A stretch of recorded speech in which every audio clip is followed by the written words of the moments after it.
Bueno, buenas. ¿Cómo está, amigo Pedro? Hola, qué bueno verte. ¿Qué Igualmente, ¿cómo tal? estás tú?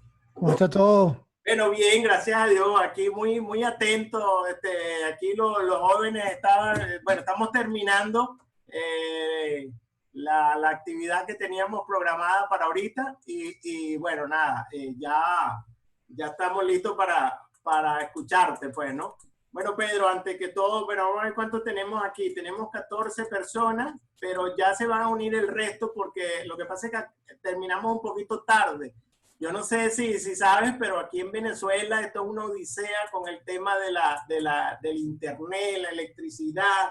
Estábamos ahorita viendo la clase y se nos fue la electricidad completamente, pues, ¿no? Sí, Entonces, no, lo acabo de vivir, lo acabo de vivir. Estaba en un foro de mensajes de datos sí, y durante 20 minutos se cayó todo. sí, La sí, verdad es que es bien estresante la cosa, pero bueno, sí. Entonces, bueno, pero aquí nosotros tenemos que aprender a sobrellevar esto y a tener inteligencia emocional para soportarlo, pues, ¿no? De claro, alguna claro, manera, pero bueno, bien. Bueno, claro. Pedro, me queda darte la bienvenida. Quiero agradecerte enormemente haber podido, pues, aceptado nuestra invitación. Estos jóvenes es un grupo de estudiantes del 10º semestre de la Universidad Católica de aquí de Guayana, de la Católica de acá. Pues queremos extenderte una invitación cuando tengamos la oportunidad de que vengas a conocerla también, pero si no, bueno, nada, Claro, seguiremos viéndonos por aquí por internet, pues, ¿no? Entonces, claro. bueno, es un grupo pues, que ya está en su último semestre para graduarse. Eh, y también me tomé la libertad de invitar a otro grupo de cuarto semestre. Probable que tengamos algunos que insistieron en escuchar el conversatorio. También la inspectora del trabajo de aquí de Guayana, te estoy hablando porque poniéndote al día antes de que empecemos, ¿no? La inspectora del Sí. trabajo de aquí de Guayana me pidió que si podía participar o podía escuchar la conferencia. Yo le dije que sí, le pasé el enlace y le dije que, como no, con todo gusto. Y bueno, también la directora de la Escuela de Derecho probablemente se una a la reunión ahora. Todos estaban muy atentos, muy pendientes de este conversatorio contigo. Y Qué bueno, bueno, qué chévere. aquí, ¿Y de cuánto tiempo disponemos? no, mira, yo programé esto, yo creo que ellos tienen clase como a las 4, Ok, pero nada, podemos darle una perfecto. hora y media o lo que considere, y el que tenga alguna actividad, bueno, que vaya saliendo, pues, ¿no? Entonces, Ok. bienvenido Pedro a Guayana, bienvenido a la Universidad Católica y esperemos tenerte por aquí en muchas oportunidades, que esta sea la primera. ¿Está bien? Claro, qué alegría, no, más bien muchísimas gracias por invitarme. Siempre he tenido pendiente ir a Guayana a conocer la sede de la universidad allá y bueno, por una o por otra no he podido ir y bueno, quién iba a decir que iba a llegar era por Zoom, pero lo importante es llegar, Así eso es es, lo relevante aquí. así es. Pero bueno, chévere, muchas gracias y bueno, saludos para todos. Yo también soy ucavista, así que estamos todos en familia. Sí, Mira, puedo compartir por aquí, ¿verdad? sí, cómo no, sí. Ah, ok, voy a aprovechar, voy a montar sobre una presentación que estaba haciendo hoy de negociación, me pareció que es la más actualizada que tengo. Ok, Disculpen que tenga el logo de la Universidad Monte Ávila y tal, pero es sí, que son sí, los patrocinantes del evento que estábamos hoy en la mañana. ok, Em, pero bueno, en líneas generales, antes de entrar a hablar de negociación, que entiendo que es el tema que más les interesa bueno, por lo importante que es la negociación hoy en día los procesos laborales y en general la negociación laboral pasa a ser fundamental y las estrategias de negociación en temas laborales, por supuesto, es quizás una de las habilidades que más, pienso yo, se deberían desarrollar hoy en día, no solamente para laboral, pero particularmente en laboral. Sí, sí me gustaría hablar, primero introducir que cuando hablamos de negociación y en el ámbito laboral, lo que estamos hablando es de un medio alternativo para solucionar conflictos. Y cuando nosotros hablamos de medios alternativos de solución de conflictos, si quieres aquí me salgo primero y después regreso a la lámina. Esencialmente estamos hablando de tres que aplicarían al procedimiento laboral o en general a las relaciones laborales. La negociación, por supuesto, que no solamente aplica cuando ya surge el conflicto, sino que incluso cada vez que vas a entrar en una discusión del convenio colectivo, pues por supuesto las estrategias de negociación son fundamentales.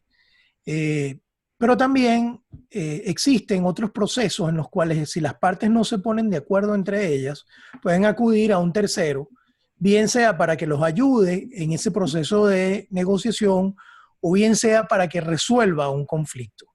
¿Por qué decimos que es alternativo? Porque precisamente es un procedimiento alternativo al litigio judicial o al procedimiento administrativo.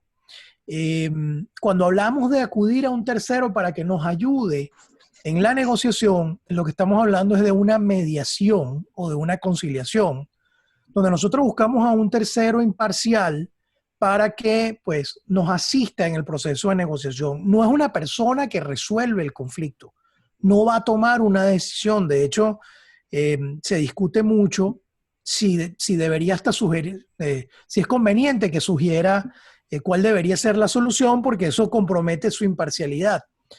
Pero ese procedimiento de mediación se ha incorporado dentro del procedimiento laboral como una fase inicial y se habla de incorporarlo también en otros procedimientos, donde lo que se busca es que en una sede previa a lo que vendría siendo el litigio propiamente dicho, pues exista un espacio para que las partes puedan conversar y llegar a un acuerdo amistoso, y en ese caso el juez o el funcionario que participe en ese proceso ayudando a las partes, pues facilite esa negociación con ciertas herramientas que al final son herramientas de negociación que vamos a ver hoy. El otro procedimiento es el arbitraje. Cuando hablamos de arbitraje, también hay un tercero que involucramos para que resuelva la controversia. La diferencia con la mediación es que ese tercero sí va a tomar una decisión. Es decir, tiene facultades para dictar lo que se llama un laudo arbitral, que vendría siendo equivalente a una sentencia y que en Venezuela pues tiene también valor y es ejecutable. Entonces, estaba musiquita. Por ahí se disparó una cosa. Ok. Bueno, con fondo musical también funciona. Sí, ¿no? Entonces, cuando hablamos del arbitraje, entonces ese tercero es el que va a... sí, ahora sí lo oigo más duro. Pero no veo aquí quién... jóvenes, por favor, revisen a ver quién silencien los micrófonos. Disculpa, Pedro.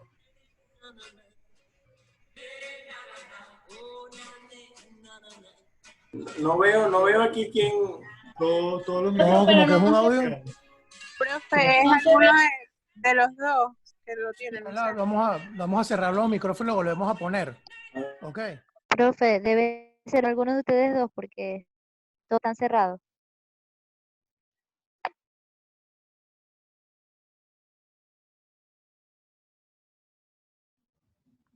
Ya que lo reinicié y se quitó. No sé, pero mío no es porque nunca había oído esa canción en mi vida. Así que vaya usted a saber de dónde salió eso. Pero bueno. Bueno. Entonces, lo que estaba diciendo es que cuando vamos a ese tercero para que resuelva la controversia, lo que estamos hablando es de un arbitraje en el cual ese tercero dicta un laudo y dicta una decisión. Eso, por supuesto, ya es salirnos de la sede judicial y someternos al conocimiento de los árbitros y al procedimiento arbitral respectivo. En lo que nos vamos a enfocar hoy, y entiendo que es el interés principal por lo menos para esta conversación, es en negociación. ¿Por qué en negociación? Porque estas herramientas de negociación que vamos a ver son herramientas que aplican también para esa fase previa de mediación o conciliación, tanto para las partes que van a negociar o conciliar como para el facilitador también que puede intervenir en ese proceso. Entonces ahora sí voy a compartir la presentación.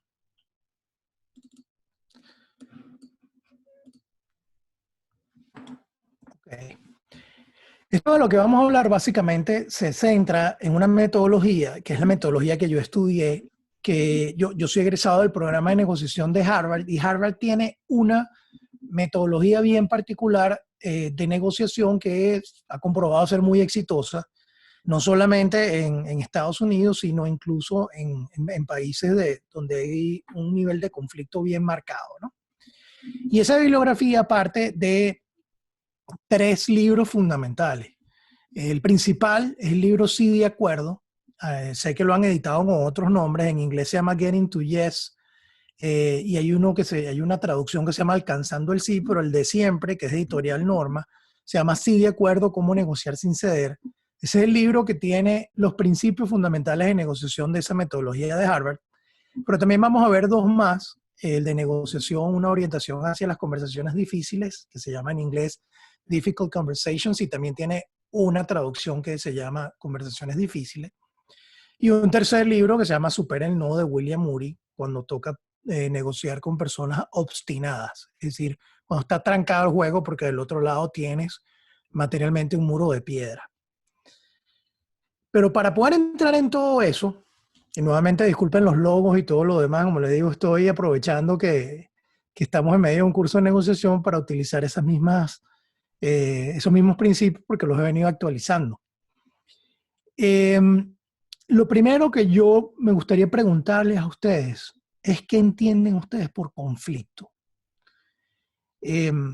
Pareciera una palabra muy sencilla porque es una palabra que lamentablemente usamos con frecuencia en distintos ámbitos. Ustedes ven las noticias, ven las redes sociales y la palabra conflicto aparece con muchísima frecuencia. La pregunta ahí es, ¿qué es el conflicto? Por supuesto nos podemos meter un momentico ahí en internet, hacemos Google o la Real Academia y nos va a salir una definición. Pero para lo que nos interesa, la definición que importa realmente es la definición de lo que nosotros entendemos por conflicto, no lo que nos va a decir el diccionario. Cuando nosotros vemos un conflicto, o vemos la palabra conflicto, ¿qué pensamos? ¿Qué nos viene a la cabeza? A ver, ¿quién me dice algo? Desacuerdo. Un desacuerdo. ¿Qué más? Disyuntiva. Una colisión de intereses. Colisión de intereses, disyuntivo. Disputa entre 2 personas. Uh-huh. ¿Qué más? Diferencia de ideas. Confrontación, oposición Diferencia de ideas. de ambas partes. ¿Ok? ¿Alguna otra idea? Fíjense la connotación que le estamos dando a la noción de conflicto. Estamos hablando de divergencias, algunos lo están llamando disputas, hay quienes incluso hablan de problemas, hay quienes hablan de batalla, hay quienes hablan de lucha, hay quienes hablan de diferencias. La pregunta es, ahora no hablemos del concepto, sino de la emoción que les produce. Yo sé que esto parece una clase de autoayuda, pero realmente eso es lo que importa aquí. Porque a fin de cuentas una negociación es entre personas. Y las personas sienten, sus emociones juegan un rol fundamental en el proceso de negociación. Muchas veces ese es el tema a tratar. ¿Cómo vamos a manejar las emociones en ese proceso? Si yo les pregunto ahora, cuando ustedes leen la palabra conflicto y les vienen todas estas ideas a la cabeza, ¿eso qué tipo de emoción les genera? ¿Una emoción agradable, desagradable? ¿Qué emoción les produce la palabra conflicto? Ansiedad. Ansiedad. ¿Qué más? Estrés. Estrés, Uh-huh. Estrés porque como se puede ganar, también se puede perder. Ok. frustración, Frustración. Hay varias. Hay quienes sienten miedo, inseguridad. Hay varias. Para seguir un poco la línea, algunos le da alegría. Le genera Alegría, se siente feliz cuando lee la palabra conflicto. Dependiendo del resultado, profe, del conflicto. Ok, cuando hay un resultado, ya estamos hablando de la solución. Vamos a llevarlo a la etapa inicial. Cuando surge, cuando salta la palabra, la emoción. ¿Es Pero alegre? generalmente no sería. Yo pensé que eres profesor. ¿Perdón? Generalmente es que generalmente no lo asociamos con un concepto, o sea, como con alegría o con sentimientos de regocijo o alegría o tranquilidad. Normalmente cuando escuchamos la palabra conflicto, entendemos que es una situación negativa que se está presentando y nos genera distintos tipos de sentimientos negativos, en mi caso. Ok, ¿por qué crees que pasa eso? Porque estamos a la expectativa de lo que pueda suceder y no tenemos seguridad sobre la situación. Aparte creo. de eso, o sea, considero que también si hay un conflicto es porque hay intereses de por medio. Entonces creo que el hecho de que haya intereses y que dependiendo se puedan perder o lo que sea que afecte esos intereses personales genera estrés, pues. Cuando estás involucrado personalmente. ¿Y qué tal si eres el abogado? Bueno, creo que los Cuando tú estás abogados estás representando a alguien, con lo cual técnicamente tú no eres el afectado por el conflicto, más bien eres el beneficiado. Gracias a eso tienes trabajo, ¿no? Claro, los ¿Qué abogados tal? creo que, o sea, el trabajo del Sí. abogado creo que es tratar de que esos Conflicto igual a conflictos dinero. se resuelvan. Conflicto. Claro, pero que ese conflicto Esa se está buena. resuelva. Esa me gusta. Con lo cual, si a ti te Ayudar. nombra el día que se gradúen de abogado, que vivan los conflictos porque eso nos da mucha platica. ¿Sí? Bueno, sí. En ese sí. sentido, sí, bueno. Fíjense que, porque hago la pregunta, porque yo vivo el conflicto. Es más, a mí me invitaron a hablar con ustedes porque se supone que yo sé algo de conflicto. Si no, no me invitan. Entonces yo debería estar feliz. Estoy llegando a ustedes gracias a que yo se supone que algo sé de conflicto, con lo cual a mí el conflicto me abre puertas. Entonces yo leo la palabra conflicto y me siento feliz. Bueno, no sé si feliz, eso es quizás un poco cínico. Les confieso que sí me da felicidad porque me podría dar plata. Pero no debería decirlo porque es una palabra que genera rechazo. De hecho, a los psicólogos no les gusta hablar de conflicto porque la acepción es tan negativa, la emoción que produce es tan negativa que ya arrancan mal en el tratamiento porque la gente siente que lo que tiene es un problema, una afectación. ¿Por qué eso es tan complicado? Porque es que resulta que conflicto no es un concepto objetivo, sino que es un concepto subjetivo. Por eso es que nos sirve ir al diccionario a buscar la definición para lo que a nosotros nos interesa. Y cuando estamos hablando de algo subjetivo, entonces no podemos decir si es positivo o negativo en sí mismo. ¿Por qué? Porque básicamente depende de cómo nosotros lo percibamos. A mí me puede producir alegría, puedo verlo como una oportunidad de ganarme unos honorarios. Otro lo puede ver como frustración, como dolor, como angustia, como ansiedad. Y resulta que al final, dependiendo de esa percepción, es que termina teniendo esa connotación, pero no solamente de la percepción, sino que tú también, la manera como tú abordas el conflicto puede ir cambiando la percepción que hay del conflicto, de algo negativo a positivo o de positivo a negativo. Porque como es subjetivo, es dinámico. Hoy, ustedes se levantan hoy de mal humor y ni que se les aparece un mariachi con unas flores y lo insultan y le pegan las flores con la cabeza y le dicen, tú sí eres ridículo, y lo mandan para el carrizo. Mientras que si ustedes se levantan románticos, llega el mariachi, bueno, bailan, cantan las mañanitas y todo el cuento, y ya pasan raya ahí con el mariachi encantado, se toman fotos y se graban y se montan en las redes. Pero resulta que mañana me levanto de mal humor y me cambia completamente la visión o la percepción de esa misma realidad. Entonces, es dinámico porque es subjetivo. El punto es que podría ser destructivo si escala a una confrontación hostil y violenta, que ocurre muchas veces por un mal manejo del conflicto en esas etapas tempranas. Pero puede ser constructivo si permite que canalicemos esas diferencias hacia una solución, que esa es la función del mediador, Esa es la función del conciliador, esa es la función en temas laborales de esa fase que se da para tratar de buscar un acuerdo, tratar de guiar a las partes, ayudarlas a lograr, alcanzar o caminar hacia esa solución. Vamos a seguir aquí. Con lo cual, a mí la definición que me gusta de conflicto es hablar de una percibida divergencia de intereses, donde el elemento fundamental está en percibida. ¿Por qué? Porque si es un concepto subjetivo, la percepción es lo que importa. ¿Cuántas veces les ha pasado a ustedes que dicen, bueno, yo no, el conflicto lo tiene él solo? No conflicto. Eso no es un problema de él, no sé qué le pasa. O ella, pues. Pero resulta que no, que si una de las dos partes percibe una divergencia, ahí hay un conflicto.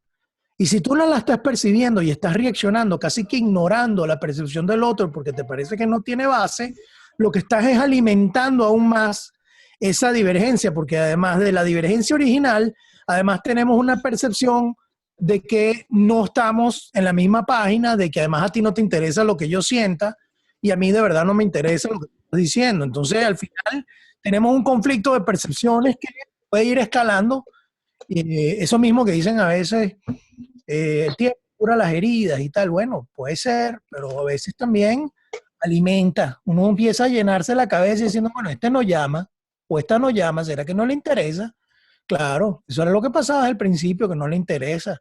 Y resulta que del otro lado no quieren llamar porque creen que eso puede ser peor, pero se están muriendo por llamar. Al final es un tema de percepciones y lo que importa en el conflicto es esa percepción. Eso me permite a mí concluir que el conflicto no está en la realidad objetiva, sino que el conflicto está en la mente de las personas. Y si está en la mente de las personas, ¿cómo lo podemos resolver? ¿Qué debemos hacer primero para diseñar una estrategia si el conflicto está en la mente de las personas? Por favor, que no sea llamar a un psíquico y tal, no. ¿Hay quien lo hace? Yo diría que más que nada entender a las personas, pues tratar de comprender qué es lo que realmente quieren Ser empáticos de ese conflicto. Y con lo cual, te tienes que meter en su mente. Realmente sí. ¿Cómo te metes en su mente? siendo empáticos ¿Qué quiere decir con eso? las personas. Bueno, que debemos Tienes que poner considerar, en los zapatos de la otra exacto, debemos de considerar las situaciones que están pasando las demás personas y intentar llegar a una solución de la mejor manera. Es decir, vamos a retrocedemos esta película y vamos a ver qué puede estar pensando el otro, ¿no? Algo bien, ya sé lo que está pasando aquí. Será yo efectivamente, porque Siri se está activando cada vez que digo, y por lo menos debe ser que entendió en inglés que yo estaba pidiendo la canción esa. Ahí usted sabe cómo se llama esa canción en inglés. Detalle. Y entonces, el punto está en que eso de retroceder y sentarte y decir, bueno, ya va, aquí está pasando algo. Yo tengo que tratar de entender qué puede estar pasando y para eso me tengo que meter en la mente del contrario. Es algo bien distinto a lo que normalmente hace un abogado en un litigio. Porque un abogado en un litigio, en un arbitraje, realmente lo que hace es debatir. Tú lo que tratas de hacer es destruir el argumento del contrario completamente. ¿Para qué? ¿Por qué? ¿Por qué lo quieres destruir? Para generar convicción. ¿En quién? ¿En quién? En el juez. Correcto. Tu estrategia de debate es destruir al contrario porque tú a quien quieres convencer es al juez. Ahora, si estamos en una negociación, ¿a quién tienes que convencer? Bueno, en teoría las dos partes. ¿Ok? Y si destruyes al contrario, si tu estrategia, con lo cual si tu estrategia es destruir al contrario, ¿cómo ayuda eso a la negociación? No se puede Negativamente, llegar nunca a un acuerdo. Correcto. Y en mediación pasa igual. Hay quienes confunden la figura del mediador y tratan de convencer al mediador de lo equivocado que está el otro, pero resulta que el mediador no toma decisiones. El mediador ayuda a que las partes se pongan de acuerdo. Entonces, si tu estrategia está en destruir al otro para convencer al mediador, pero resulta que el mediador no decide, entonces tú estás equivocado de estrategia. Más bien tú le deberías dar herramientas al mediador para que facilite la negociación y esa herramienta no puede ser destruir al contrario. Tú destruyes al contrario en el juicio, en el litigio, porque hay que convencer al juez, no al contrario. En el arbitraje es igual. Tú tienes que convencer a los árbitros, pero vas a destruir al contrario. En negociación no.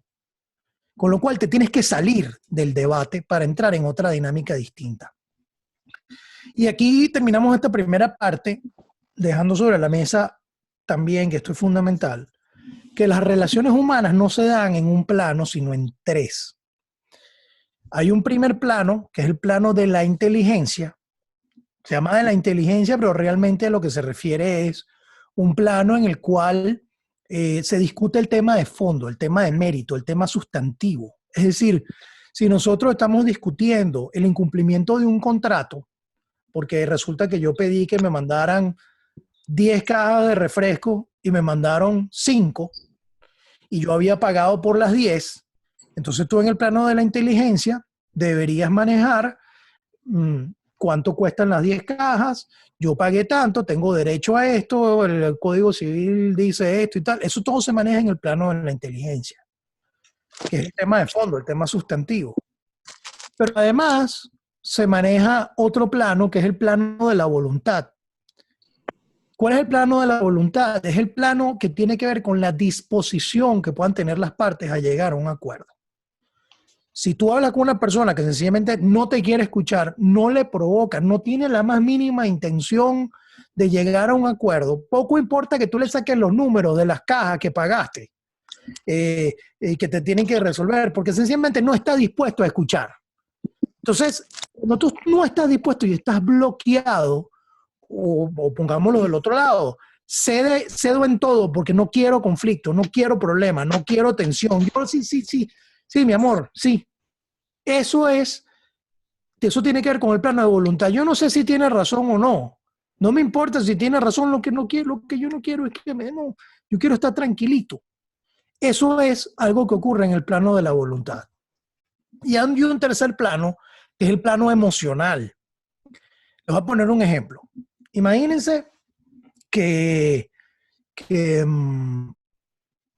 mi hija se va a casar. Bueno, no me metamos en eso, es doloroso que yo me meta en el problema. Pensemos en la hija de otro. Cuando yo llegue a eso, pienso en eso. Se va a casar. Y entonces llega, ya cuando están haciendo los planes de la boda, y le dice al papá, bueno, mira, papá, yo soñé toda mi vida con un traje novia de un diseñador reconocido. La verdad es que a mí no me importa fiesta. Yo lo que quiero es tener esto porque lo soñé toda mi vida. Aquí tengo estos ahorros y yo me quiero hacer un traje de Ángel Sánchez. No conozco otro, así que si no saben quién es Ángel Sánchez, lo lamento, es lo único que sé. No me nombren otro diseñador. Vale. No sé. Para mí, Ángel Sánchez y Carolina Herrera. No me saquen de ahí porque no tengo ni idea. Entonces, Vera Wang. ¿Quién? Vera Wang. Ok, Ángel Sánchez. Está bien. Después me dice cómo se escribe eso, porque no lo entendí. Entonces, Ángel Sánchez. Dice, yo quiero un traje de Ángel Sánchez. Se lo dice ahorita, en medio de la cuarentena, donde no estamos ganando plata, está subiendo el dólar y viene mi hija a decirme que quiere un traje de Ángel Sánchez. Entonces tú le dices, ya va, tú estás segura que tú quieres un traje, sí, papá, toda la vida lo soñé, pero tú no te estás dando cuenta que aquí estamos pelando y que lo que tú me estás pidiendo es una estupidez. Es absurdo que tú estés pensando en un traje de Ángel Sánchez. Bueno, papá, pero yo la verdad es que prefiero no tener fiesta. No, esos son mis invitados. Es más, el que invita a la boda soy yo. Y yo quiero celebrarlo con mis amigos y tú me vas a decir que yo no lo puedo celebrar. Bueno, si es por eso, papá, yo no tomo whisky y tú te vas a gastar un poco de plata en el whisky. Bueno, no compres whisky, pongamos jugo de naranja, que cuidado si está tan caro como el whisky, pero bueno, compremos jugo de naranja y yo me pongo mi traje de Ángel Sánchez. Entonces empieza la discusión. Yo les pregunto a ustedes, dentro de una discusión de ese nivel, ¿qué se podría estar discutiendo en el plano de la inteligencia? En base a lo que acabamos de comentar. ¿Qué entraría en el plano de la inteligencia?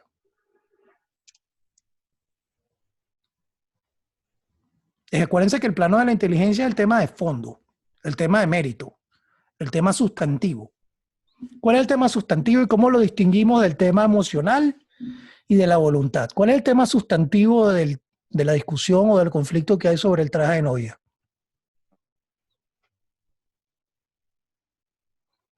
¿Tan complicado le parece el ejemplo? ¿O es que te quedaron pensando que ustedes quieren un traje de novia de Ángel Sánchez? No, pero estaría en, no sé, lo veo desde el punto de vista que no está siendo racional, o sea, no está siendo razonable la petición que está haciendo. ¿Por qué no es razonable?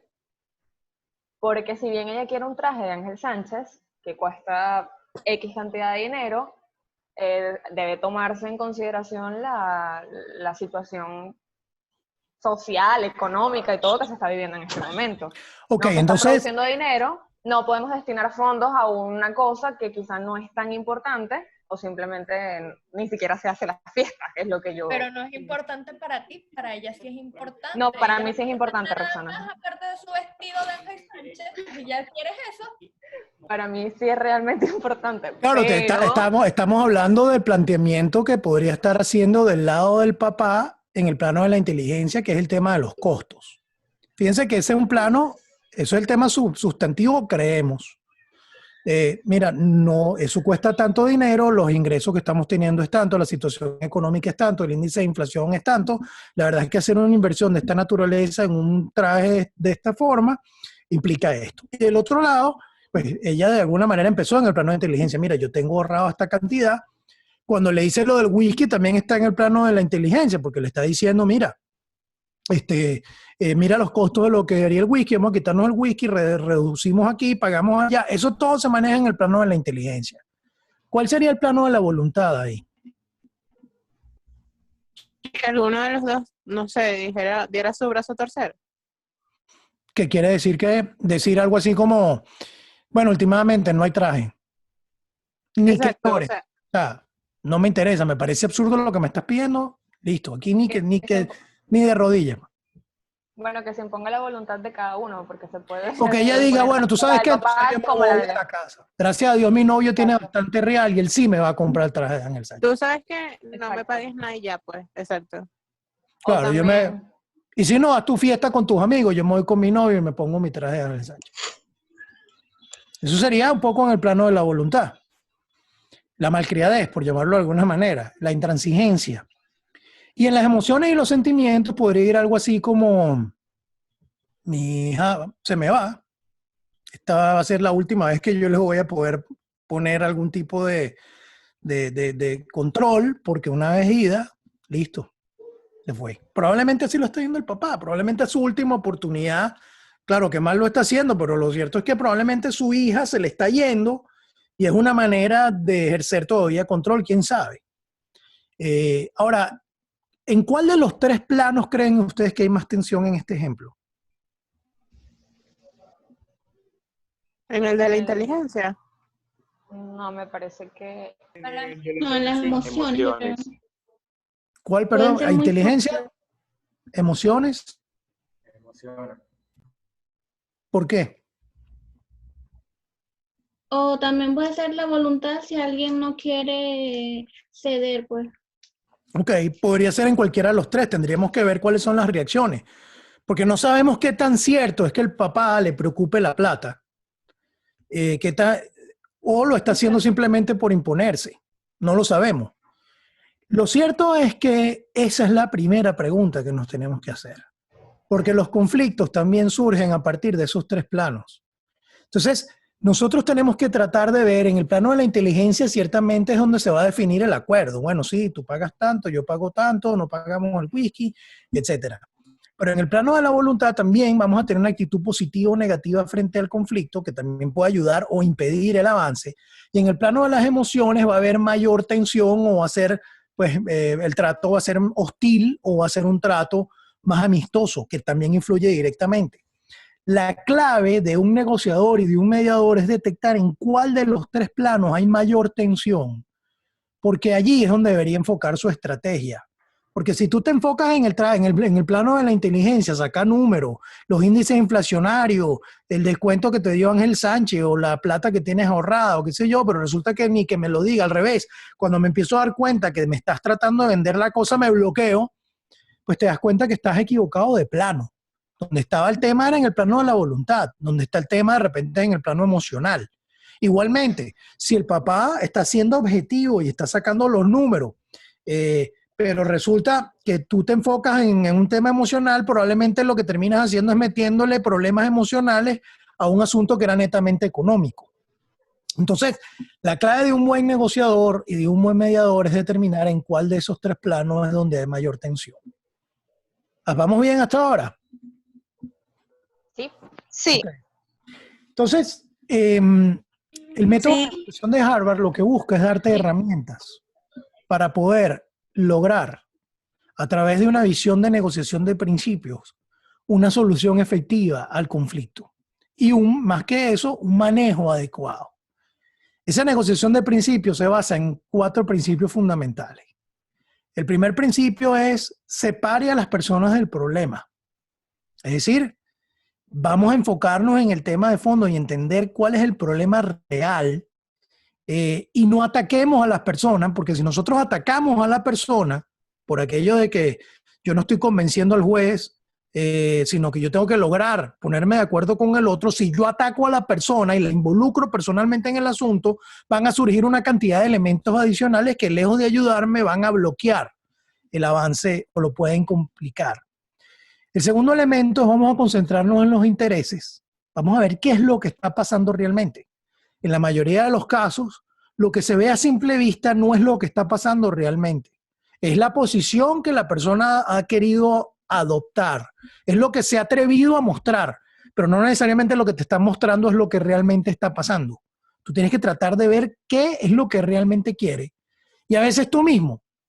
Por ejemplo, si digamos que usted está pagando un arrendamiento de un apartamento y le subieron los costos considerablemente y por lo tanto usted tiene que hablar con el arrendador para decirle que le bajen el precio. ¿Cuál es el interés?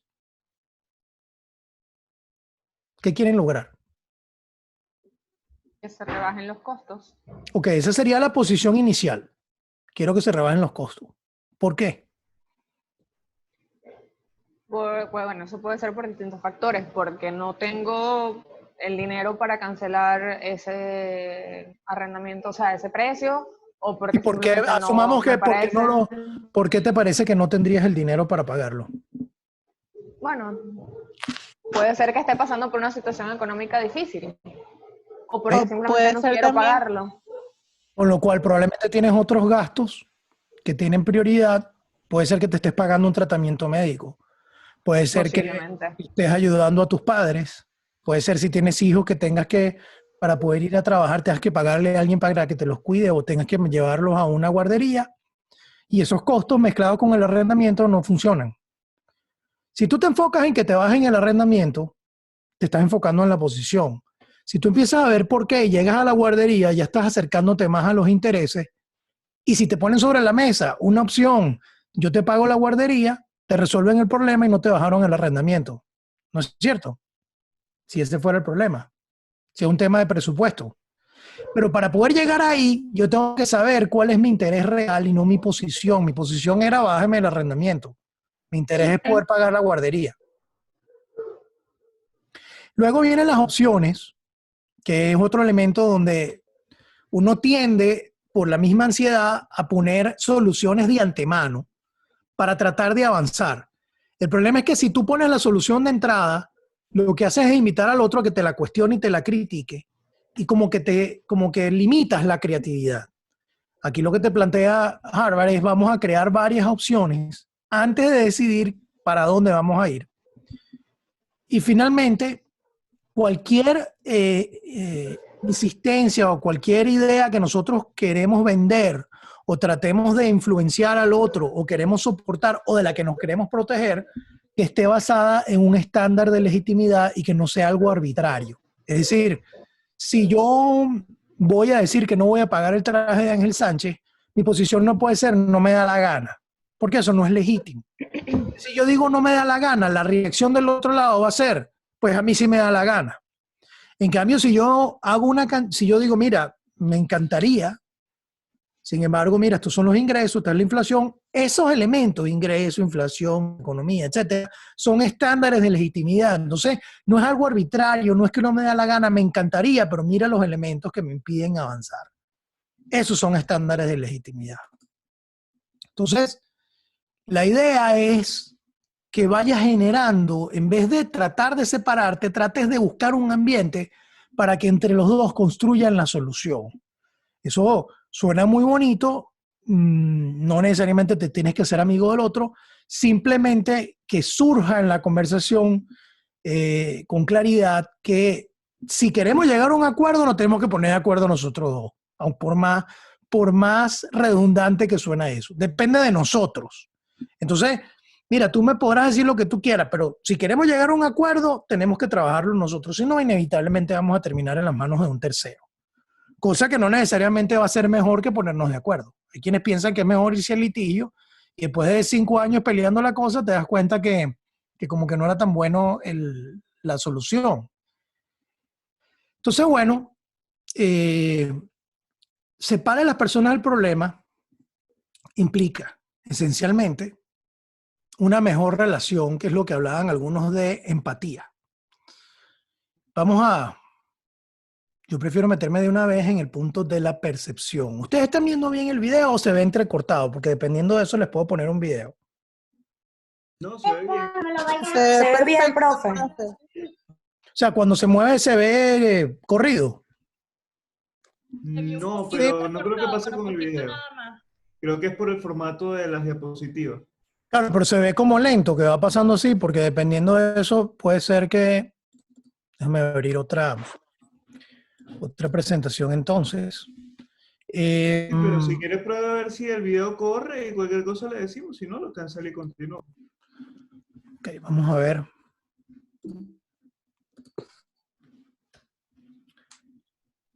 Vamos a ver este tema de las percepciones.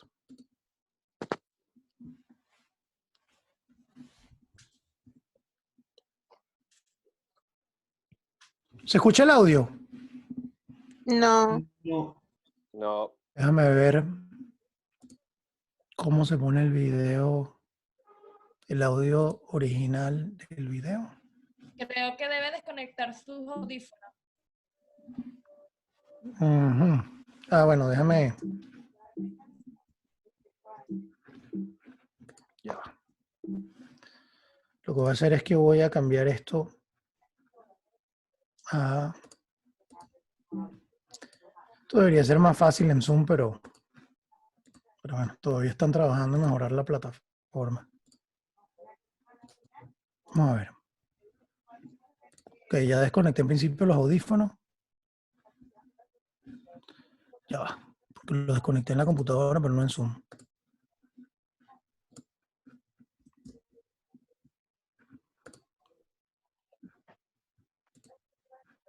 Ok, mientras arranca el video, yo le quería aportar que la referencia que hacía Pedro de cómo tú logras entrar en la mente de la otra parte. Bueno, hay técnicas para eso también, ¿no? Por ejemplo, cuando tú vas a empezar a negociar, tú puedes empezar haciéndole muchas preguntas a la otra parte. De modo que tú puedas tener una idea general de lo que piensa, de a dónde quiere ir, y ese tipo de orientación te va a servir para tú establecer o diseñar tu estrategia. Bueno, y hay otras cosas más, pero ya Pedro se las irá comentando. Buenísimo. Vamos a ver qué les suena ahora. ¿Suena? Ok, vamos.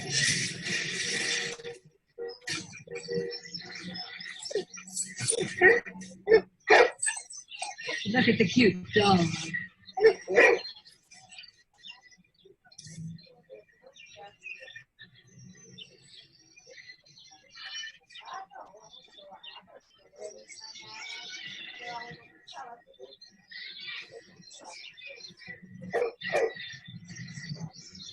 ¿Qué se comió? No entendí. Vamos a volverlo a poner.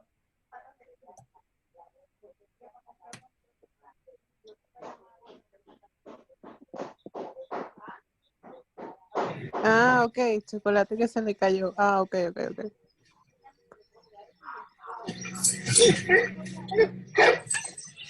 Look at the cute dog.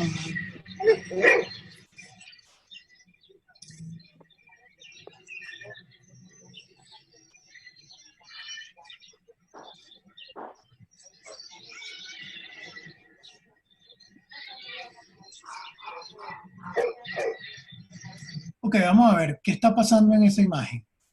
Lo que está pasando es que la señora está pensando que el señor se está comiendo en realidad es los desechos del perro. ¿Por qué? El popó. ¿Por qué? Porque no se Porque lo ve dio, que no, justamente cae debajo del perro muy cerca y entonces se parece mucho y entonces obviamente lo está juzgando rápido sin darse cuenta de qué es en realidad. Ok, muy buena explicación. Vamos a meterla en contexto. Primero, estamos viendo que está en un parque donde pareciera que llevan a los perros precisamente a que hagan sus necesidades ahí. Con lo cual, pareciera que lo usual es que en un parque donde llevas a los perros, pues los perros hagan lo que tienen que hacer. Y bueno, se supone que es una sociedad civilizada la que estamos viendo, donde recoge y guarda en una bolsita lo que hizo el perro, cosa que pasa en algunas civilizaciones. Pero esta señora que está viendo eso, ve que el hombre lo recoge, este es más digamos que ecológico que todos los demás, porque se lo come. Entonces, la reacción, el lenguaje corporal demuestra, porque no nos lo están diciendo, si se ponen a ver, nosotros estamos sacando la conclusión de que la señora y la niña están pensando eso por la reacción, por el lenguaje corporal, porque no le están diciendo, no te comas eso, cochino, no, ponen una cara de desagrado. Pero ¿qué era lo que estaba pasando realmente?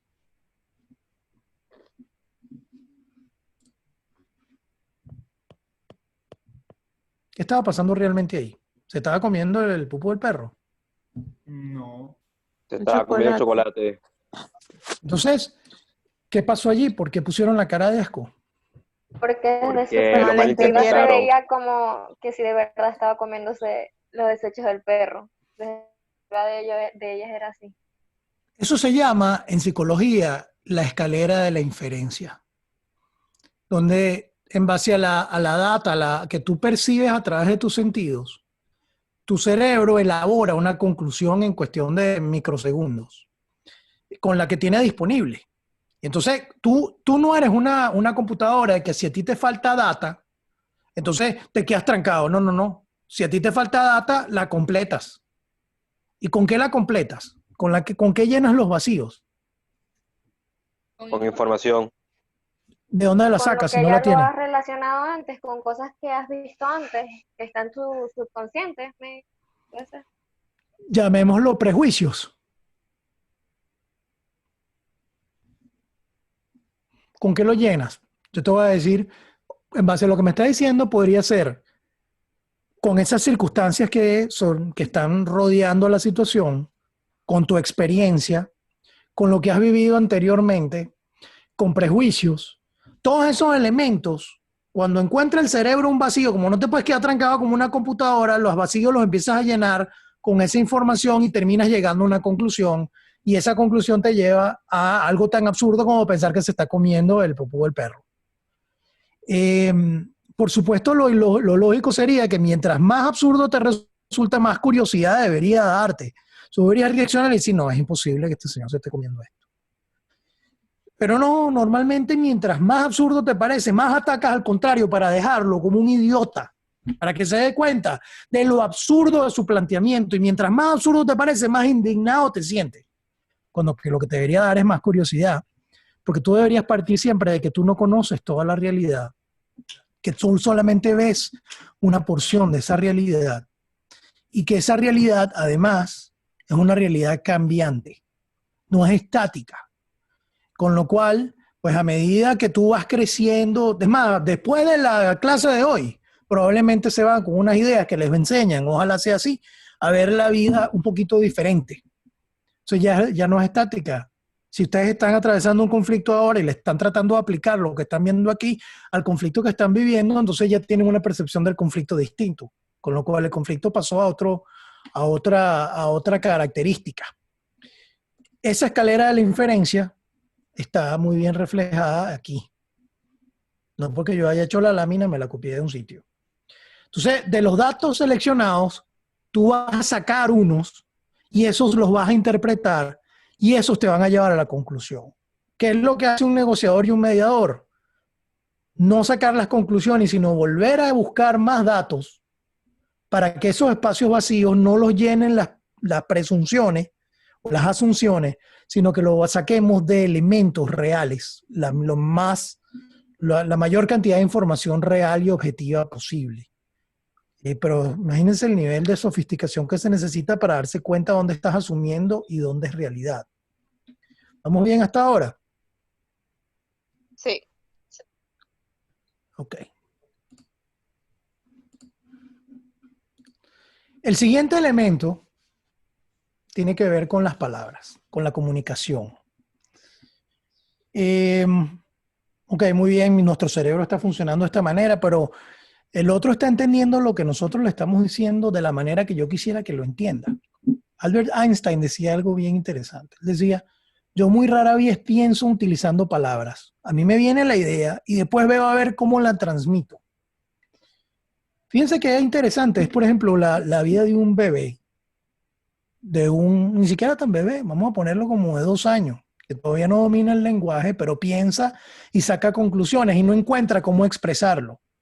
Su cerebro tiene clarita la conclusión, pero no se logra comunicar contigo porque el mecanismo de comunicación que tiene es el llanto, se tira al piso, tratando de buscar la manera de expresarse porque no domina el lenguaje.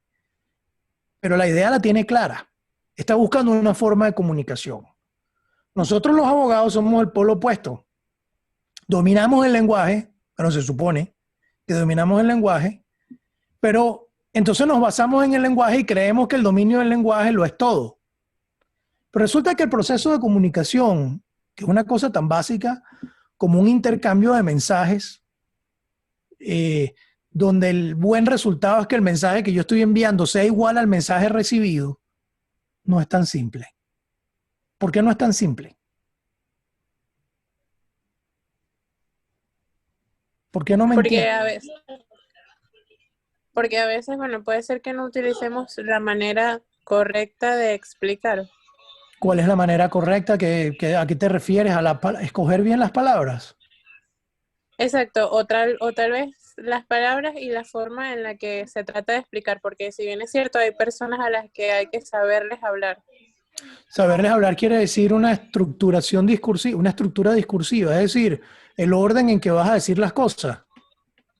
¿O va más allá de eso?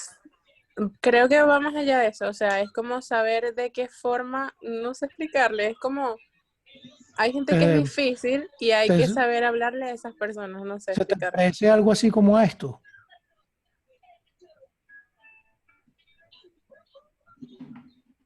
Fíjense que aquí lo que ocurre es que tenemos un lenguaje verbal, que es el lenguaje de las palabras, que puede ser oral o puede ser escrito, simplemente estamos utilizando palabras.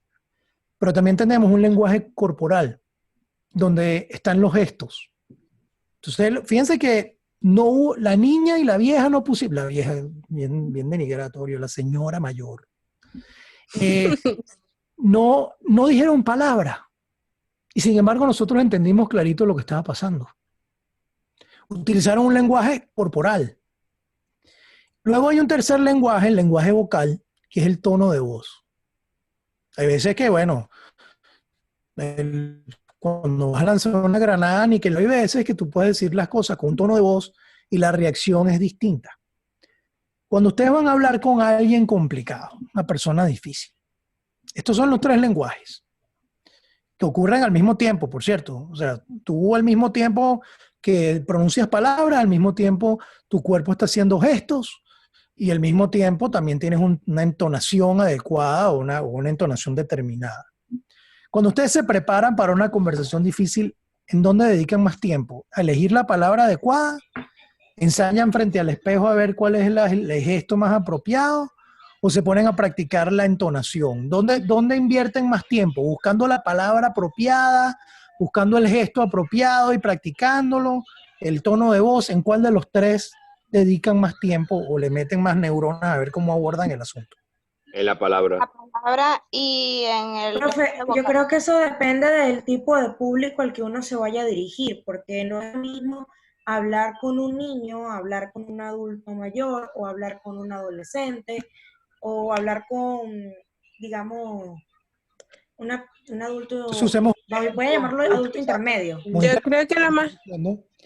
Vamos a ponerlo entonces en un contexto como el que estamos viendo, laboral, en un conflicto laboral. Voy a hablar, yo soy el abogado de la empresa que voy a hablar con el líder del sindicato. ¿Cuál de los tres te enfocas más? Yo creo que yo me voy por lo menos particularmente más por la parte de la actitud. Yo creo que uno demuestra mucho con la actitud con la que se va a dirigir a cierto público. ¿Y la practicas? Es una cosa que aplica para llevarlo, por sobre todo los conflictos, porque cuando uno demuestra una actitud, digamos, soberbia, agresiva, siempre vas a encontrar ese mismo resultado en la parte con la que negocias. En cambio, cuando tú tienes una actitud un poco más, digamos, amistosa, que buscas más allá una solución. ¿Cómo conviertes la actitud de soberbia a amistosa viéndolo en los tres lenguajes? ¿Qué cambias? ¿Las palabras que vas a elegir? ¿El gesto o la entonación? La entonación. La entonación. Sí. Ok, entonces pareciera que en un primer lugar tendemos a buscar la palabra correcta, pero dependiendo de cierto conflicto nos enfocamos en el tono de voz. Y el lenguaje corporal sabemos que es importante, pero pareciera que es el que va de tercero. Piense que es exactamente al revés. Del mensaje que nosotros enviamos, la persona lo que está entendiendo viene en un 55% del lenguaje corporal, un 38% del tono de voz y solamente un 7% de las palabras.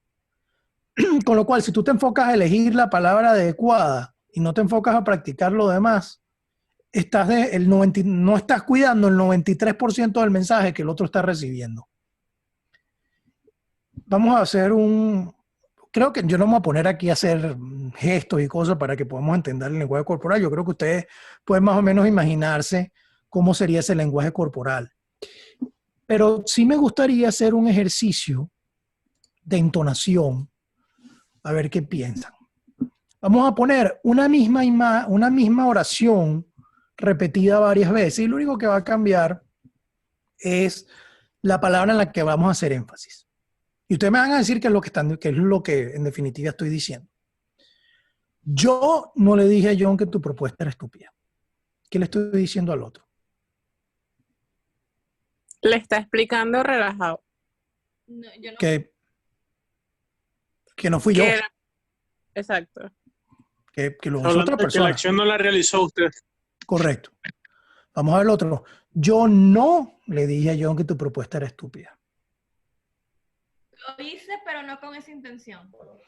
O lo sugerí, pero no, si estoy diciendo que fui yo, lo que pasa es que no fue eso lo que dije. Pues yo no le dije a John que tu propuesta era estúpida. Que no lo había dicho, o sea, Sí, no hubo una manifestación expresa. Probablemente lo sugerí. Yo no le dije a John que tu propuesta era estúpida. No se lo dijo a John exactamente a esa persona. Así que se la pudo haber dicho a otra persona. Correcto. Yo no le dije a John que tu propuesta era estúpida. Que puede haber sido otra propuesta. Otra propuesta. No necesariamente esa. Claro, yo no le dije a John que tu propuesta era estúpida. Puede que... Sí lo dije, pero como que no. Que parecía. Que no era estúpida, que era otra cosa. Okay, esa es la última, que yo no le dije a John que tu propuesta era estúpida. Fue otra cosa, la califiqué, le di otro adjetivo. Fíjense qué interesante, ¿no? Es la misma oración. No cambiamos ni una palabra. 7 significados distintos. Y lo único que cambiamos fue el tono de voz. Con lo cual, si eliminamos el lenguaje corporal, ese espacio se lo lleva casi toda la entonación, pero las palabras siguen jugando el mismo rol. ¿Cuántas veces nos ponemos a ver cómo el tono de voz que vamos a usar? ¿Cuántas veces nos podemos ver los gestos? Elegimos las palabras, porque somos abogados.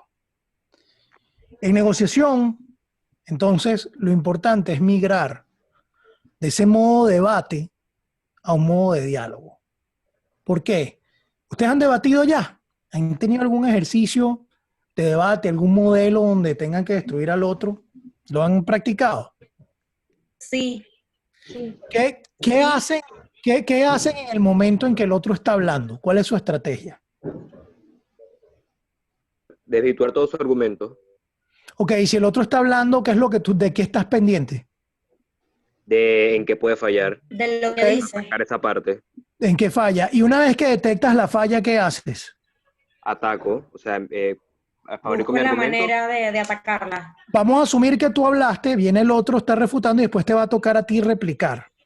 Y lo agarraste, se equivocó. En ese momento, ¿qué haces sabiendo que te toca hablar dentro de 5 minutos? Empiezo a preparar mi argumento. Correcto. ¿Y qué pasa mientras estás preparando el argumento y el resto de lo que el otro dijo? Voy pensando cómo construirlo, o sea, qué añadir. Claro, cómo construir tu argumento.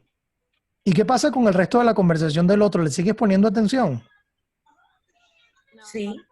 La pierdes un poco. Puede ser que Pierdes la la pierdas por conversación. completo. Si te emociona que se equivocó horrible, ya estás feliz y no le paras más. Pobrecito, te empiezas a reír, tu lenguaje corporal y todo es así como lo voy a destrozar. Resulta que ese es el modo debate. El problema del modo debate es que estás más pendiente de las debilidades del contrario, te empiezas a concentrar en la próxima respuesta y pierdes el foco. Y dejas de recibir información. Si la información que está en su cabeza es la que a ti te importa, la dejas de recibir. En el modo diálogo, por el contrario, como tú no lo vas a destruir, tú lo que buscas es entender.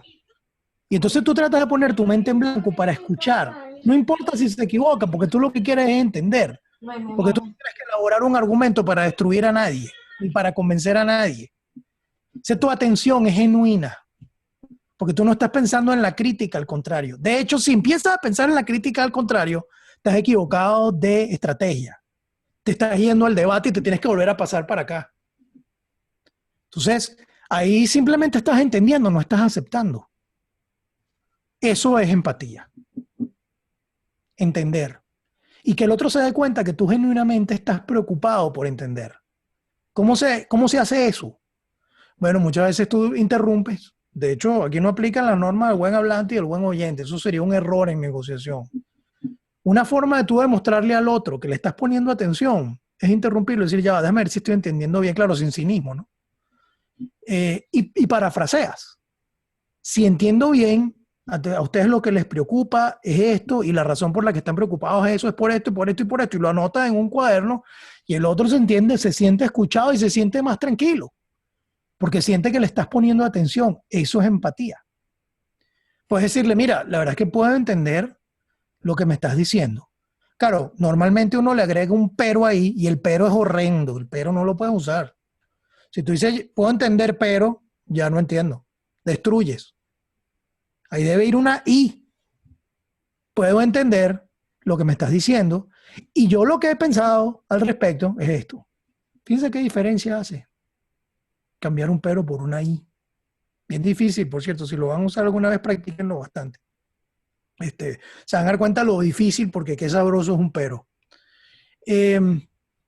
Y así vas mejorando esa empatía y vas mejorando la comunicación. ¿Cuánto nos queda? Nos quedan como 15 minutos. ¿Vamos bien hasta ahora? ¿Hay alguna pregunta? Sí, profe, vamos bien. ¿Alguien tiene algún comentario? Seguimos. No, profe, todo entendido. Seguimos. Ok, el siguiente principio era concéntrese en los intereses y no en las posiciones. ¿Qué significa eso? Los intereses son las necesidades, las preocupaciones reales. Ya vimos más o menos un ejemplo con el caso del arrendamiento. Mi posición es pagar menos arrendamiento. Mi interés es poder cubrir el costo de la guardería del niño o de la niña. Ese es el interés real que yo he pensado que como lo voy a resolver es logrando un descuento en el arrendamiento. Aquí es donde entra la frasecita esa que a mí no me gusta nada, pero que todo el mundo cada vez que habla de negociación cree que esa es la frase: ganar, ganar. Ganar, ganar. Bueno, qué chévere. Ojalá eso es el mundo de la fantasía. Nosotros queremos ganar, por supuesto, pero ¿qué tan factible es que ganen los dos? Bueno, eso va a depender mucho del proceso de negociación, pero es que a mí realmente no me importa que el otro gane. A mí me importa satisfacer mi interés. ¿Por qué me importa que el otro puede ser que se sienta contento con el resultado? No es porque yo quiero que gane, es porque yo quiero llegar a un acuerdo y para que el otro efectivamente cruce la línea y nos demos la mano, pues yo tengo que lograr de alguna manera que el proceso también le funcione, le resulte justo. No necesariamente que gane completamente lo que quería, pero por lo menos que se dé cuenta que el resultado era el mejor resultado que podía aspirar, que se sienta tranquilo con el resultado. Pero yo no quiero que su interés se satisfaga ni tampoco me importa. A mí el que me importa es el mío. Y yo voy a trabajar para tratar de satisfacer mi interés. Con lo cual eso de ganar, ganar, para mí es un mal uso de la estrategia. La estrategia es lograr que el otro se sienta que el resultado es aceptable, satisfactorio, puede vivir con eso, no se siente utilizado y por lo tanto está dispuesto a cumplir. Porque, ojo, en la negociación no se termina con darse la mano. Si usted se da la mano y no cumple en el contrato, ¿qué importa? Lo que yo quería era satisfacer el interés. Si firmamos un contrato espectacular y en Venezuela ni hablar, porque si no cumple el contrato tengo que demandarlo. Es un poder judicial que tiene, no hablemos tan mal de la gente, sino del proceso. Es un proceso largo, es un proceso tedioso. Imagínense que ustedes, no, te voy a ver en el juicio porque yo el juicio conozco a todo el mundo ahí, sí, pero tú estabas contando con una pandemia que los tribunales iban a cerrar durante ¿cuánto tiempo? Tú estabas contando con eso. Entonces, esa incertidumbre hace que efectivamente el buen resultado sea un acuerdo que el otro se sienta motivado a cumplir, no a incumplir.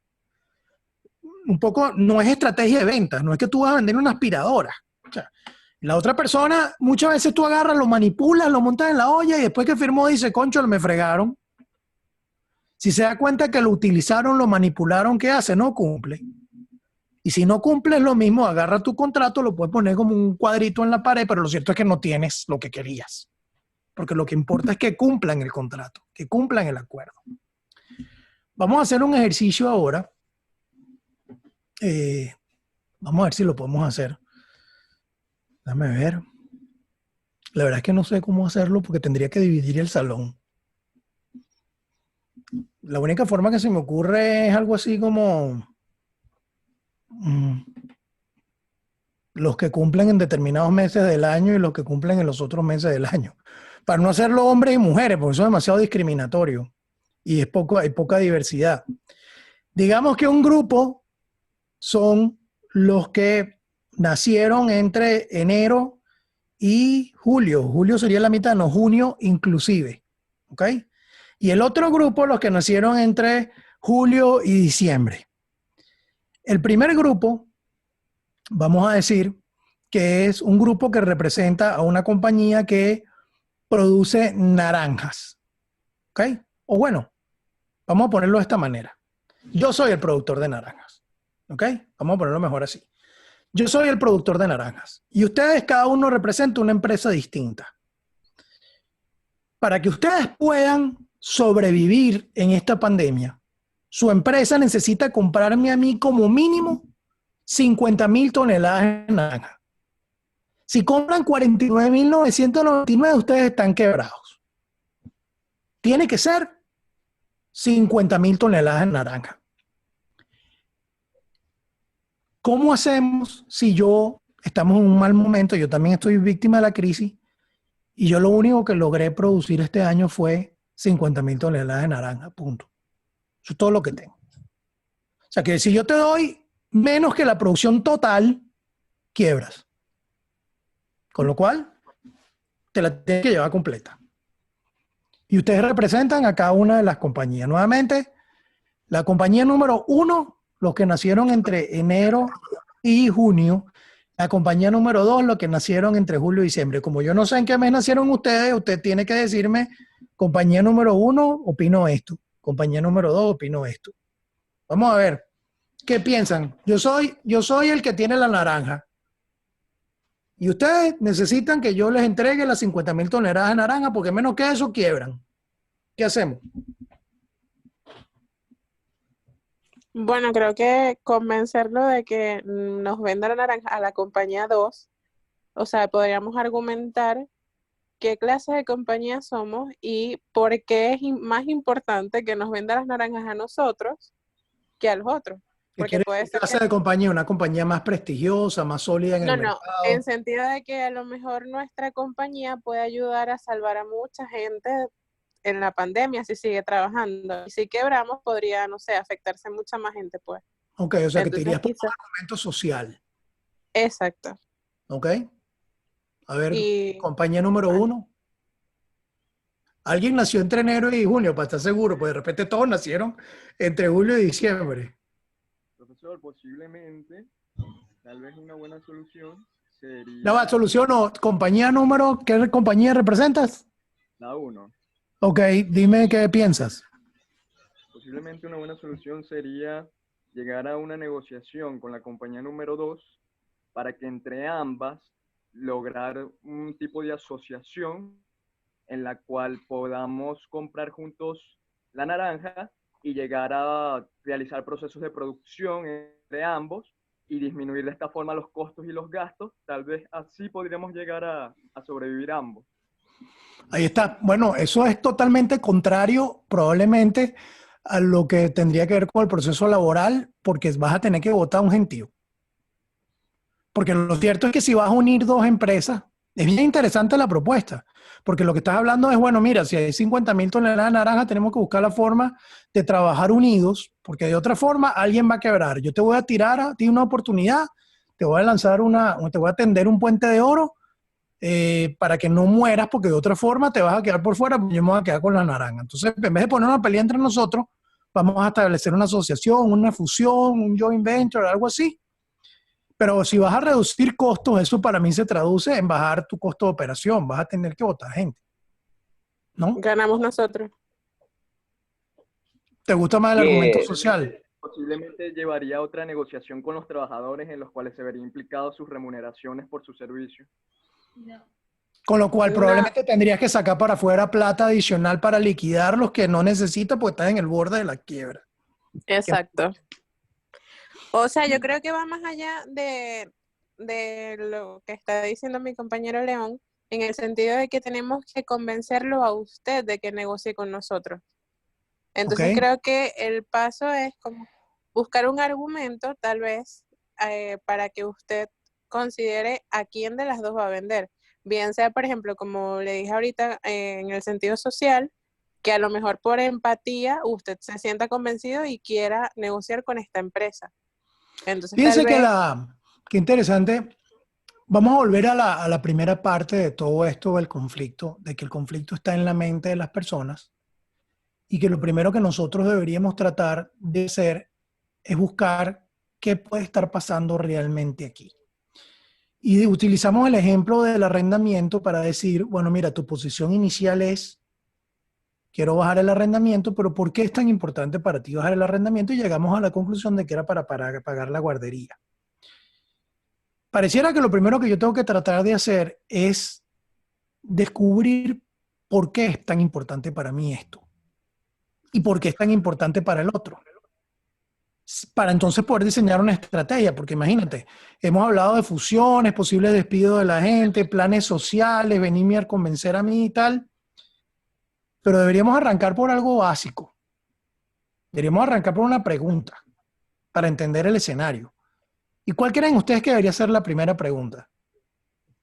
¿Para qué quiero yo las naranjas? ¿Para qué quiero yo las naranjas? Esa debería ser la primera pregunta. Si ustedes me hacen esa primera pregunta, yo les diría, ok, la compañía número 1 hace jugo de naranja, con lo cual, pues la compañía número 1 necesita 50.000 toneladas de naranja para sacarle el jugo a la naranja y producir jugo.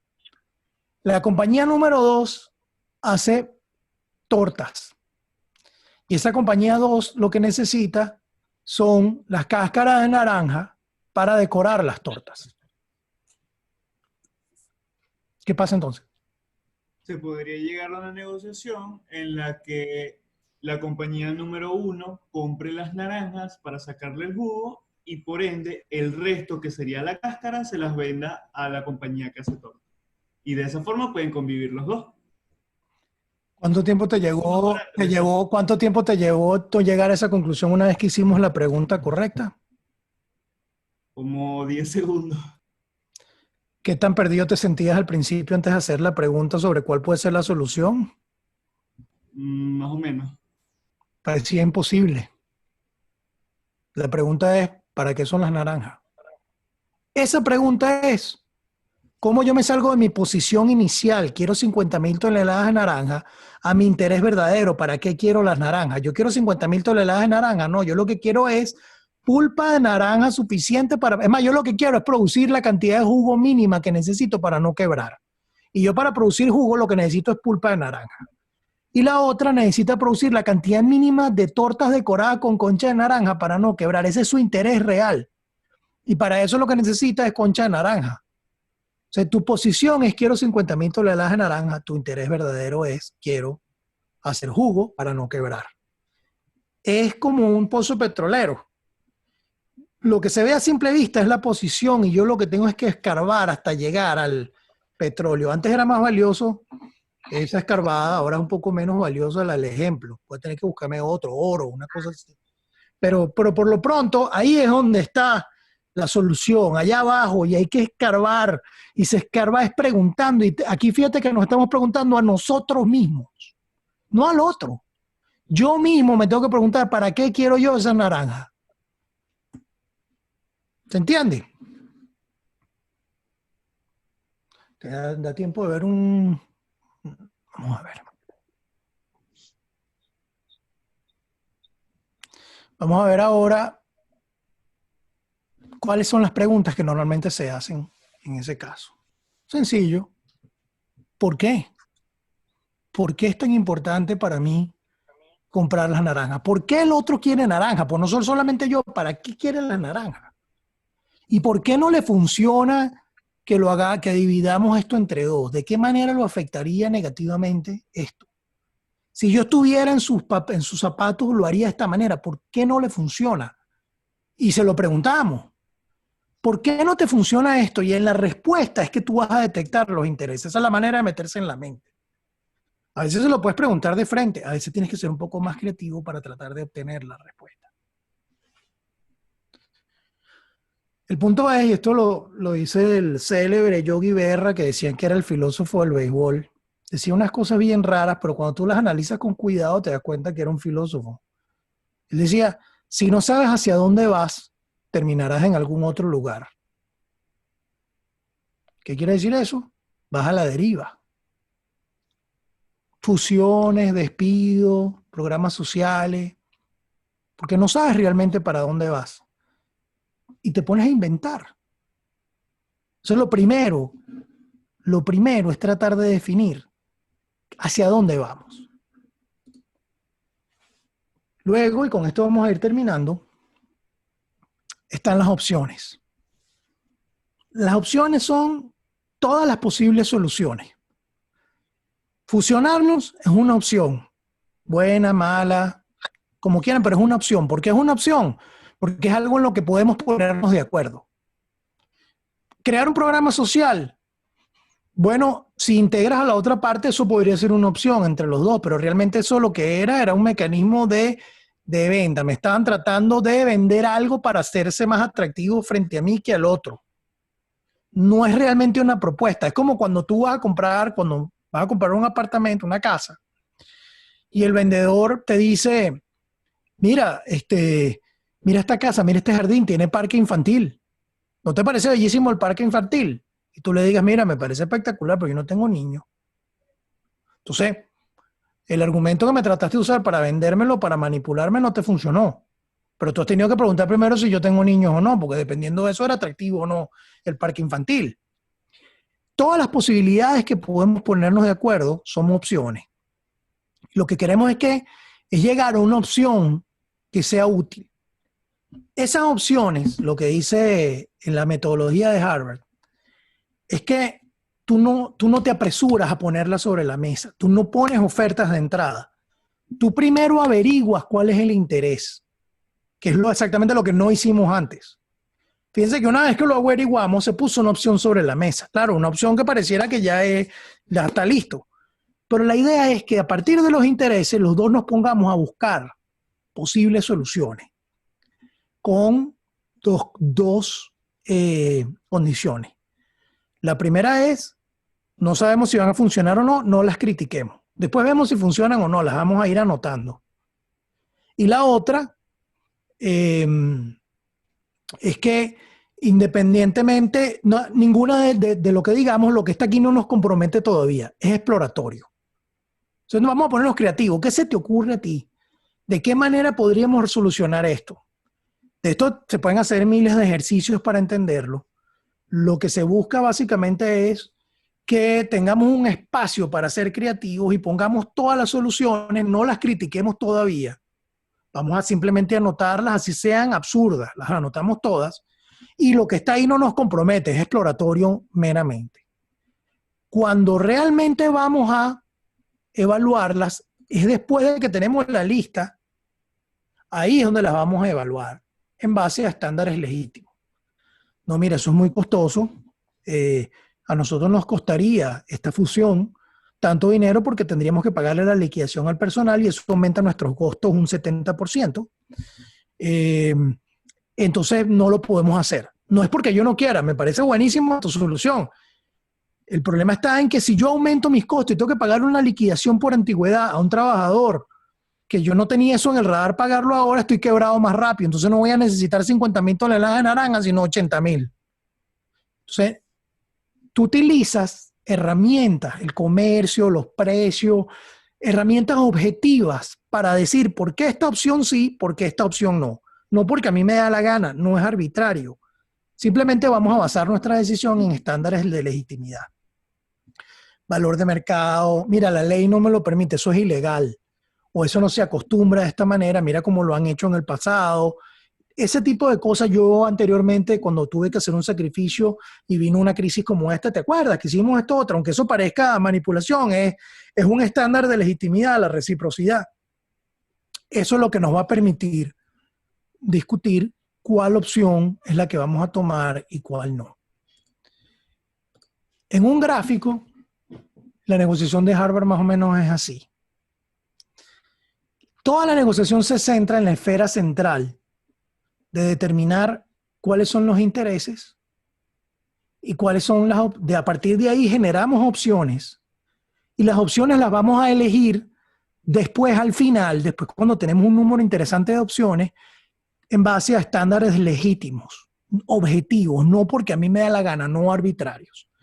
De ese círculo va a salir o un compromiso o lo que Harvard, y eso lo podríamos hablar en otra sesión, llama BATNA. BATNA es una alternativa. Fíjense que alternativa para Harvard es distinto a opción.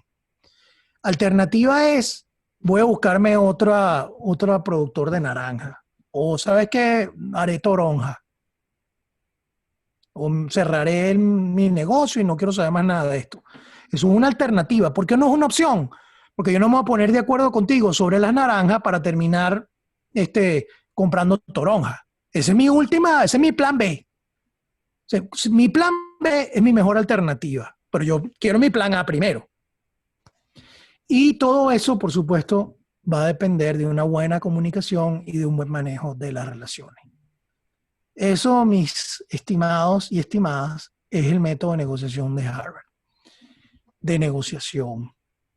por supuesto, podemos estar en cada uno de esos elementos, clases completas, talleres completos de 24 horas, pero por lo menos les da una idea de que la negociación es un proceso científico, estudiable, que tiene sentido y que vale la pena tomar en cuenta. No se negocia por mero impulso. Hay que prepararse para una negociación. Y bueno, si no tienen preguntas, esto es lo que les venía a decir hoy. Disculpe, profesor. Muchas gracias. Okay. Gracias a ustedes. Gracias. ¿No las puede Gracias. Bueno, Pedro, Sí. Luis tiene una pregunta, déjenla que la haga. Yo después se las envío. Era lo de las láminas. Gracias, profesor. Sí. Bueno, Pedro, de verdad encantado con esa extraordinaria disertación sobre estrategias. De verdad que yo creo que estos futuros abogados han aprovechado muchísimo tu exposición. Pues ya yo te comentaba que estas son herramientas que debemos de tener todos los ciudadanos, ¿no? Y especialmente en esta circunstancia, porque estamos negociando a diario y con todo. De hecho, en la clase de hoy yo les comentaba que la negociación es un tema cotidiano. Nosotros negociamos con todo, pues, ¿no? Entonces, de verdad que muchísimas gracias por tu maravillosa disertación. Y bueno, qué bueno. Ojalá que las personas que te han escuchado sientan la curiosidad de hurgar un poco más en este tema, que además es interesantísimo, ¿no?